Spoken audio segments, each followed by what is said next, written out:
all I remember is after that, I'm waking up in my car and the windshield is in on my face and there's like these oldies playing on the radio and there's just screams in the dark. My name is Christian Dion Hogan, but I go by Von Dion. I've been sober for 6 years. Got sober in 2014. And growing up, I grew up in a family full of, I'm the youngest of 3 boys, so I have 2 older brothers, and the son of 2 entrepreneurs.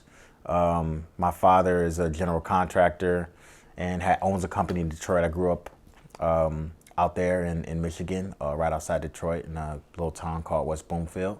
And my mom is also, she's an attorney, so she has a little private practice in Michigan. So when I was growing up, it was kind of, I had a pretty good childhood. It was, how do I say, like, I was, pretty comfortable, upper middle class. Didn't really want for anything. My drug of choice was alcohol, so I drank a ton. And I experimented with other drugs as well. Like I smoked a lot of weed during my time of, when I wasn't sober.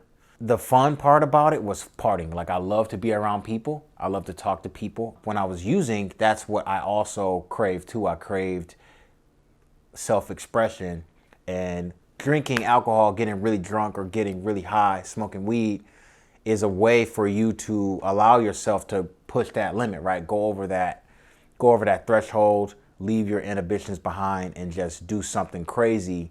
From there, it cascades. It cascaded into me just drinking because I could, or maybe that's what I was telling myself, or just drinking because like I was sad, or I felt like I didn't fit in. I felt like I was an outsider. Or just, at the end of my run, really just being like, I know I'm gonna die. I'm gonna die soon. And if somebody doesn't come and kill me, which I always thought that somebody was gonna come and shoot me for some reason. I don't know why. But that had always been in my head. I'm like, if somebody's not gonna come and kill me, then I'm going to just keep drinking until I die, until I drink myself to death. First time I drank alcohol, I was in 10th grade, and I was at a party. We had just, my brother and I and my friend had just transferred to this prep school, and we had just got invited to a really, just like one of the first parties at a really big house. I was really into Kid Cudi at the time. And I remember Kid Cudi would always be rapping about Jaeger. And I was like, I want to try Jaeger, right? I want Jaeger. So the first time I got drunk is like I got drunk off Jaeger, and we were at this party and somebody had Jaeger and I was like, whoa. So I forget how I think I just drank it straight. But I remember drinking it and my brother was like, yo, what are you doing? And he's like, look, man, why are you doing this? We're athletes, man. Like, we can't do this. And then I just remember being like, nah, man, I want to have fun. Like, just get away from me. Like, whatever. Like, you can do whatever you want to do. I want to have fun. And sadly, shortly after that, he was drinking too. The craziest thing that has happened to me while drinking is, it would have to be, the car accident. I got into a car accident. It put me in the situation that I'm in now. It was October 27th, 2013. And I got into a head-on collision. I was blacked out drunk in the car. I don't even remember getting into the car. I remember that day I was living with one of my good friends at the time. I remember sneaking out. Why I snuck out, I don't know. It wasn't like she wasn't gonna let me go anywhere. It wasn't like I needed to sneak out, but I snuck out for no reason. It was so weird. So like I put on a costume. It was like a costume party. I put on a costume, snuck out, and just ended up going to this party, right? So I'm at this party and I get a whole case of beer. My whole thing was like I would always get a 30 rack and try to drink the whole thing.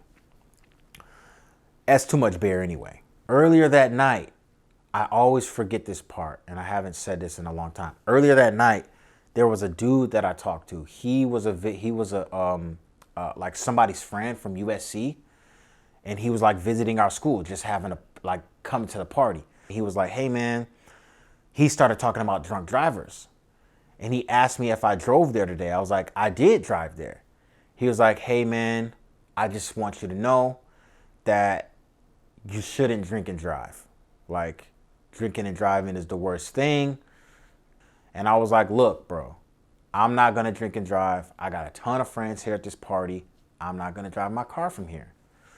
So that was weird. So I just continued drinking. It was a blur. I do remember getting into another person's car. We went to another party because the cops shut down that party. So we went to another party across town. I was in the car with these two guys that I knew. And me being me at the time, I wanted to start a fight. So something happened. I get in an argument. I start a fight with these dudes. And they're still trying to help me. They're like, "No, man, just like, it's okay. Come, you're drunk. Just come with us." And I'm like, "No, I'm not riding with you. Forget you. I'm not riding with you." So I get out of the car. I'm going in and out. I don't know what happens. I just know I end up at another party. So I'm at this party and we're just going. At this point, it's probably 2 a.m. I got into the accident around 3 a.m. So I start leaving and somehow I get back to my car. I don't know. But next thing I know is I'm in the car and I'm driving and I'm like going in and out. Like I don't realize that I'm driving, but also in my mind, I'm thinking I'm playing a game. I'm thinking I'm playing a game in my head. So I'm like, like kind of faking out cars on the road. And I'm like doing that. And I'm like, "Oh, almost got you. Oh, almost got you. Oh." All I remember is after that, I'm waking up in my car and the windshield is in on my face. And there's like these oldies playing on the radio. And there's just screams in the dark. Like I hear, and everything is like complete darkness though. Cause I'm in an area where it's a back road. At this point, I've been browning out. Like I'm at the party. I'm talking to this guy. Next thing I know, I'm in the car fighting with these guys. Next thing I know, I'm at another party. Next thing I know, I'm in my car. Next thing I know, the windshield's in on my face and I'm hearing screaming. And I remember at that moment, I remember feeling like a sigh of relief. Like, okay, this was the bad thing that was going to happen to me. And now somebody can make me stop drinking. So after that happened to me in Chicago, I got connected with a few people that worked in Ventura County because my case is in Ventura County. I had a guy approach me. His name is John Jinks. Thank the Lord for John Jinks. And he was connected with my attorney. And John called me and said, "Hey, I heard that you're in trouble. I heard that you need to get sober. And I hear that you're facing 8 years in prison for this accident that you got in. You need to go to an AA meeting today. I don't care what time it is. You need to go to an AA meeting today. Go now. I'm going to get you hooked up with this treatment center, Hazelden, Betty Ford. I don't think they exist now, or maybe they've been merged into another company. But he referred me to Hazelden. He said, "Look, you need to go to Hazelden and you need to start taking your sobriety seriously." So AA is number one, Hazelden is number two, because AA is accessible to everyone, and it is so many people out there that struggle and so many people that are willing to be your sponsor and be in your corner. Community is always the best way to get over a trauma, to figure things out. You need other people's perspectives. You need other people's stories. You need to tell other people your story, verbalize it so that it doesn't have control over you. it's always hard, right? Because I wanna, the whole thing about sobriety is humility, right?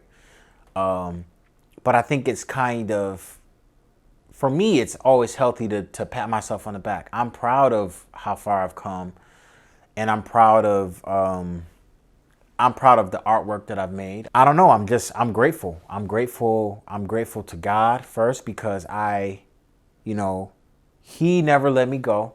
The Lord never let me go. He gave me the opportunity to have a new life.